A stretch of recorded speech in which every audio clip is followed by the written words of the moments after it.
Swadika, good morning and welcome to Newsline. It's Thursday, April the 3rd of 2014. My name is Honey Cholapanzanarula. Thank you very much for joining us this morning. All right, let's have a look at today's headlines. On the occasion of Her Royal Highness Princess Maha Chakri Sirinthorn's 59th birthday anniversary on April the 2nd, the princess visited Wasagri Pier in Dusit district to release fish fry into the Chao Phraya River in a gesture of merit-making. The fry, numbering 590,000, represented to her by the Fisheries Department, belong to 9 native freshwater species such as common silver barb, 7 striped barb, climbing perch, clown knifefish, and Mekong giant catfish. Since her graduation from the Faculty of Arts, Chulalongkorn University, in the year 1976, Her Royal Highness Princess has devoted her time and efforts to the promotion of the quality of life of rural children and youngsters. The Princess has initiated several projects to develop education, information technology, and public health, and also promote cultural and natural conservation. Her Royal Highness have visited many foreign countries and brought the knowledge and experience for use in royal development projects in the country. The Bangkok Metropolitan Administration's Bang Khen District Office has readied a temporary shelter for the people of Trai Ratanaram Temple community in Lap Pakhao who were afflicted by the blast on Wednesday afternoon that killed 7 people. Explosive ordnance disposal police were sent into the blast site at a junk recycling shop in Soi Lap Pakhao 72, which is in Bang Khen District. Upon arriving at the scene, the EOD officials found a blast crater 3 meters deep and 8 meters wide inside the junk shop. Officials cordoned off the area to collect more evidence and make further inspections. A construction worker reportedly came to the junk shop to sell an oval-shaped metallic object that weighed about 230 kilograms. Workers at the junk shop then tried to cut the object apart, resulting in the explosion that instantly killed 7 and wounded 20. According to the EOD officials, the object was a 500-pound World War II-era bomb dropped by bomber aircraft. The bomb had a destructive radius of 500 meters. In the meantime, City Hall officials have arranged a temporary shelter for those afflicted by the midday blast. The Constitutional Court has accepted into consideration a lawsuit seeking to impeach the Prime Minister for her unfair transfer of former Secretary General of the National Security Council, or NSC, Kun Thawin Pliansi. After being petitioned by a group of senators to deliberate whether or not Ms. Yingluck Shinawat's duty as Prime Minister should be terminated for her removal of Mr. Thawin from the NSC, the Constitutional Court has ruled that it will look into the matter as it has the power to do so. The motion was brought to the court by Senator Phaiboon Nititawan and 27 other senators following the Supreme Administrative Court's verdict on March 7th that Mr. Thawin's transfer from the NSC to the Prime Minister's office had been made with no valid reasons and that the former NSC chief must be reinstated. According to the petition, Ms. Yingluck's transfer order was in breach of Section 266 of the Constitution, and the Premier could be dismissed from office for that reason. Section 266 stipulates that the Prime Minister, Cabinet Ministers, MPs or Senators must not meddle in the appointment or transfer of civil servants, whether directly or indirectly. The National Anti-Corruption Commission is set to conduct a hearing of statements from 3 witnesses that the Premier has requested to summon regarding the rice pledging scheme before the Songkran Festival begins on April 13th. The NACC has allowed Prime Minister Yingluck to bring in 3 witnesses whom it believes to be involved with the scheme. The witnesses are Commerce Minister Niwatthamrong Bunsong Paisan, Deputy Commerce Minister Yanyong Phongrat, and Finance Minister Kitirat Naranong. The Premier is authorized to present additional documents defending her case to the NACC before the formal trial against her begins. As of now, the NACC has not set a date on when they would reach a final verdict on the case. Lastly, the agency is also planning to launch another probe into the Prime Minister and her cabinet for their involvement in the 350 billion baht water management scheme. Supreme Commander General Thanasak Patimaprakorn has urged all sides to refrain from using violence amid the rising political temperature. The comment came after the meeting among military top brass yesterday at the Royal Thai Army headquarters, during which General Thanasak commented that the political sector must find a way to peacefully address its problems. Army Chief General Prayut Chan-o-cha revealed that the meeting had unanimously agreed to provide security for the people, referring to the planned rallies of the People's Democratic Reform Committee and the United Front for Democracy Against Dictatorship this coming Saturday. According to General Prayut, the meeting also set up guidelines for the military personnel to follow in case the two sides clash. However, he declined to give specific details on the matter. He urged both groups not to resort to using violence and to have faith in the judicial system. He hoped for the nation to have a peaceful Songkran. And in regards to recent politically related bombings, shootings and other incidents, police head Honcho Adun Sang Sing Kao said investigations are now underway. Representatives of 53 political groups have urged the Election Commission to give some indication of a new general election date. Kun Sirin Pichan, leader of the New Democracy Party, a representative of the 53 parties who fielded candidates in the February election, proposed urging the EC to nominate a new general election date, which is due within 45 to 60 days after the Constitutional Court's ruling, which nullified the early election held on February 2, 2014. Moreover, the EC is requested to clarify who will be responsible for the expenses of the last election. Will they get the application fee back? And do they need to submit another political campaign financial statement or not? Besides, who is responsible for the budget spending of 3,800 million baht? The Election Commission will invite representatives of the 53 political parties to meet this month to discuss a new general election date.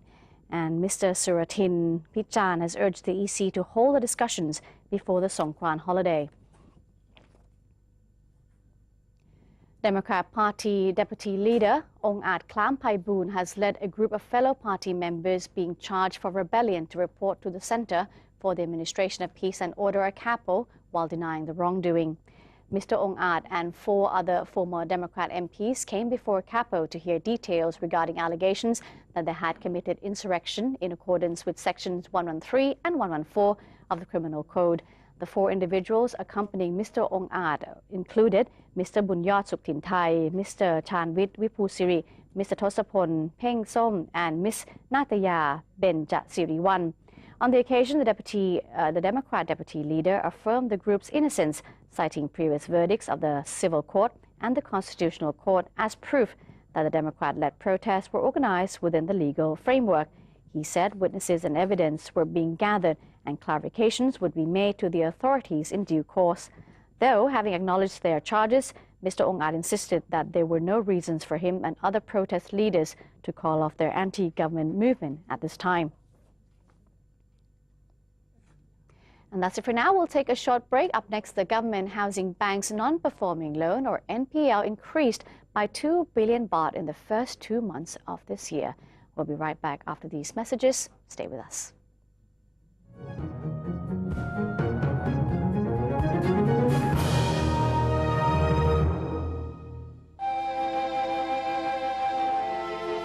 เมื่อมนุษย์ทำลายสมดุลทางธรรมชาติแล้วมนุษย์ก็เป็นผู้ประสบภัยพิบัติจากธรรมชาติร่วมสร้างอนาคตลดภัยพิบัติระดมพลังพลิกฟื้นคืนผืนป่าในทุกชุมชนทั่วประเทศ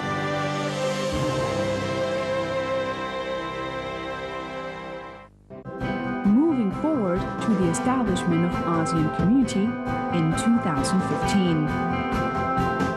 The Public Relations Department has launched a 24-hour English language satellite TV channel, NBT World.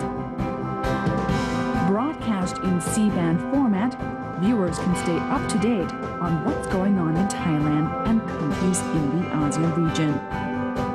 NBT World can be watched by GMMZ set top box on channel 194 and PSI set top box on channel 198. NBT World, Voice of ASEAN Community.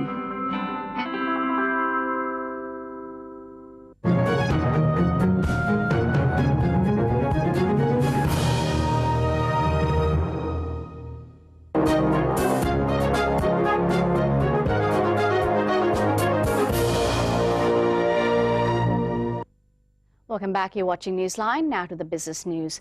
The Government Housing Bank has disclosed its NPL increased by 2 billion baht in the first 2 months of the year, resulting in its total NPL now standing at 6.35% of outstanding loans. Kun Angkana Pilan Owat Chai Manat, Managing Director of the GH Bank, explained that the NPL ratio, which increased from 6.12% at the end of 2013, is not considered worrisome, as the bank has measures to help borrowers repay their debt. At the same time, the bank was able to issue as much as 29 billion baht in the new loans in the first 3 months of the year, 2 billion baht more than it did in the same period of last year. Therefore, the bank remains confident that the lending target of 130 billion baht will be achieved this year. Ms. Angkana added that most recently, GH Bank had collaborated with the Government Pension Fund to initiate a project, the 10th of its kind, to allow state employers to swap the loans they took from other financial institutions with those from GH Bank so that they may enjoy a special interest rate of 0% for the first 7 months. A World Bank economist has indicated that the formation of the ASEAN Economic Community will be a driving force for the car industry of Thailand, and the competition with other member countries will not be a problem. Kun Girida Pau Pichit, senior economist at the World Bank's office in Thailand, said during a seminar that the ASEAN regional integration will present short-term as well as medium-term benefits to the auto industry in Thailand. In the short term, exports of cars and motorcycles to neighboring countries, especially in the CLMV group, which is made up of Cambodia, Laos, Myanmar and Vietnam, could see remarkable growth. As for the medium term, or a period of 3 to 5 years, there could be a wider range of opportunities, while more quality personnel from other ASEAN nations, especially those with knowledge and expertise in the engineering field, might be flowing into Thailand. With more capable workforce, further developments in many aspects could be anticipated in the Thai automobile business. Kun Girida reported that no negative effects from the AEC had been foreseen so far, since the intense competition was unlikely to cause Thailand to lose its place as the biggest car producer in the region. She cited the political uncertainty in the country as a more worrying factor. The transport company will increase the number of coach trips to 7,000 a day in the periods before and after the Songkran festival to accommodate people traveling between Bangkok and other provinces during the holiday. Kun Wutichat Kalayanamit, Managing Director of the transport company, said coach trips will be increased to 7,000 per day from the usual 5,000 per day during April 11th to 13th and April 15th to 17th. The number of trips include those operated by private companies. In all, the coaches will be able to transport 200,000 persons per day. Hence, the company is confident that passengers will not be left stranded at the bus terminals due to lack of coach seats. Officers from the Metropolitan Police will help facilitate traffic at and around the coach terminals in Bangkok. Soldiers will also help the police to ensure safety and orderliness at the terminals. Selective buying in banking shares such as Kasikorn Bank and Bangkok Bank lifted the key set index by 0.4% at midday yesterday. Strategists at broker Krungsri Securities wrote in a report that bias looks overly positive yesterday as US and Europe closing strongly overnight and regional markets trading higher during yesterday's morning. They added investors could selectively buy shares with the index holding well above 1,380 points, technically pointing to upward momentum of the broader market. Meanwhile, most Southeast Asian stocks also rose yesterday as strength in global markets boosted regional large caps, pushing the Philippine index to a 5-month high, while palm plantation stocks rebounded in Malaysia on rising palm oil prices. The Philippine index rose 1.2% to its highest since October 31st. Shares of Ayala Land and most actively traded jumped 3.3% to its highest since July. The Philippine stock market had rallied this week thanks to foreign fund inflows into the region. In Kuala Lumpur, the index edged up 0.2%, the first in 3 sessions. Plantation stocks, including PPB Group and Kuala Lumpur Kipong, recouped some of their recent losses after Malaysian palm oil futures rose for the first time this week. Before we take a break, let's have a look at the commodity prices and also the exchange rates.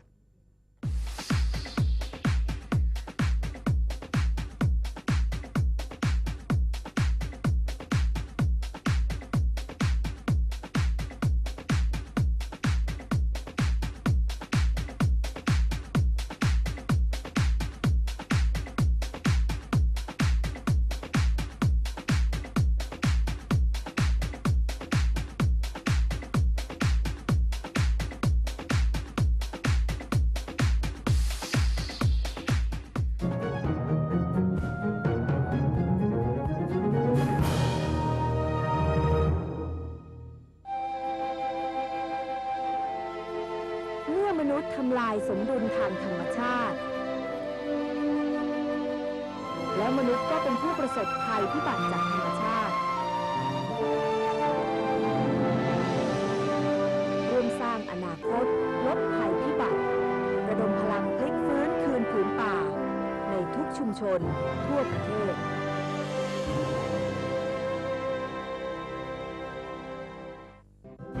Moving forward to the establishment of ASEAN Community in 2015. The Public Relations Department has launched a 24-hour English language satellite TV channel, NBT World. Broadcast in C-band format, viewers can stay up to date on what's going on in Thailand and countries in the ASEAN region.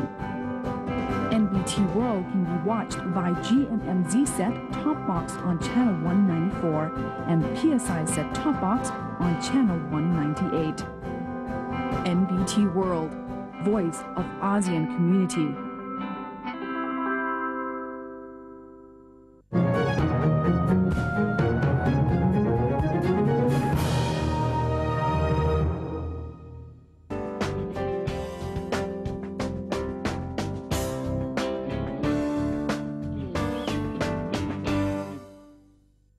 Welcome back, and now let's have a look at the international news. Chile's President Michelle Bachelet met with emergency officials in the port city of Queque after a 8.2 magnitude earthquake rocked the northern part of the country. Bachelet departed from Santiago and met with local emergency officials in Iquique to see what was needed. Earlier, thousands of people who evacuated Chile's low-lying coastal areas returned home after authorities called off a tsunami alarm, as damage from a massive overnight earthquake seemed mostly limited. The earthquake, with a magnitude of 8.2, struck off the coast of northern Chile near the copper exporting port of Iquique. That was on Tuesday evening, killing 6 and triggering a tsunami that pounded the shore with 2-meter waves. Bachelet declared parts of Chile's north a disaster zone, promising troops and police reinforcements to maintain order, while damage was repaired after landslides, blocked roads. Local television showed images of smaller fishing vessels damaged and overturned in at least one northern port. Thousands of miles away in Hawaii, the Pacific Tsunami Warning Center cautioned residents that possible sea level changes and strong currents could pose a danger to swimmers and boaters. Malaysian Prime Minister Najib Razak arrived in the Western Australian city of Perth late on Wednesday, a day ahead of his visit to Pearce Air Base to see the search operation for missing Malaysian flight MH370 and meet air crews. Up to 10 planes and 9 ships from half a dozen countries were scoring a stretch of the Indian Ocean on Wednesday, where the plane is believed to have crashed more than 3 weeks ago. Search and rescue teams are in a race against time to locate the plane's black box recorder, which has an expected battery life of around 30 days and without which it may never be possible to explain the plane's mysterious disappearance. Retired Air Chief Marshal Angus Houston, the head of the Australian agency coordinating the operation, said a lack of reliable flight telemetry and punishing conditions at sea were making the operation even more challenging. Malaysian authorities have still not ruled out mechanical problems as causing the disappearance, but said all the evidence suggests the plane was deliberately diverted from its scheduled route from Kuala Lumpur to Beijing. In Brazil, a large fire consumed nearly all of its Sao Paulo shanty town. A slum or favela neighborhood contained over 400 shacks, but the fast-spreading fire managed to consume at least 360 of the homes. According to firefighters, 20 squads of firefighters were on the scene to combat the blaze. Firefighters took 2 hours to extinguish the fire that began around 3:30 p.m. local time. There were no reported fatalities, but 4 residents were rushed to a nearby hospital to be treated for injuries. Initial reports suggest the blaze may have started as a result of faulty improvised electrical wiring.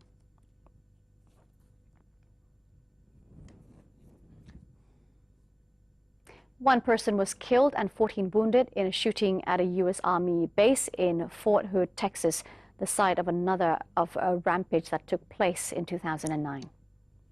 The official who spoke on the condition of anonymity and noted the information was preliminary said he could not confirm reports the shooter had been killed. The base said in a statement that its Directorate of Emergency Services has an initial report that a shooter is dead, but also added the information was unconfirmed. It said the number of injured are not confirmed at this time as well. Local news reports said there may be 2 suspected shooters, although this could not be confirmed. U.S. President Barack Obama said he was heartbroken that another shooting had occurred at the Fort Hood Army base and described the situation there was fluid. After the shooting, the 3rd such incident at a military base in the United States in about 6 months, Fort Hood was put on lockdown and police were securing its perimeter. Helicopters could be seen circling the base in live TV footage broadcast from the scene.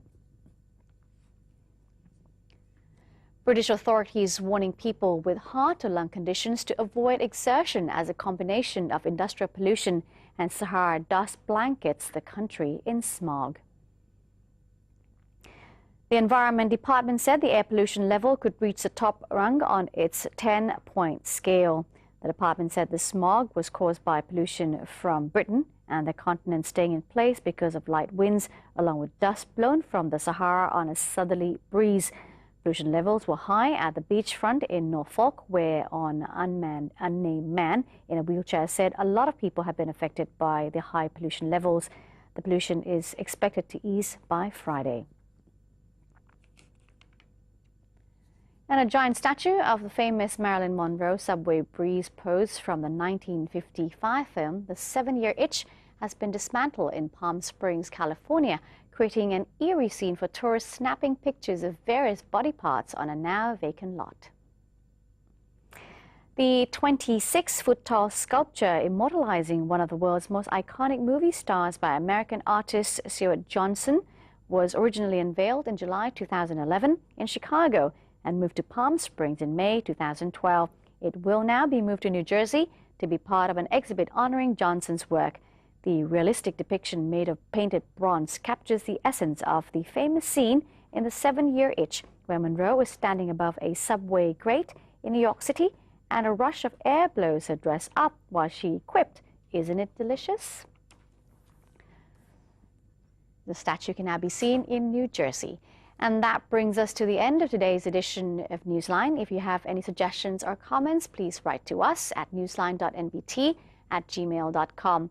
You can also follow us on Facebook. Just type NNT or have a look at our website. That is thainews.prd.go.th. Don't forget to /news-ENG, where you can stay up to date on News Today at the top of every hour, every day. I'm Chalapan Sanarula. Time to say goodbye. Have a wonderful day. Sawasdee ka.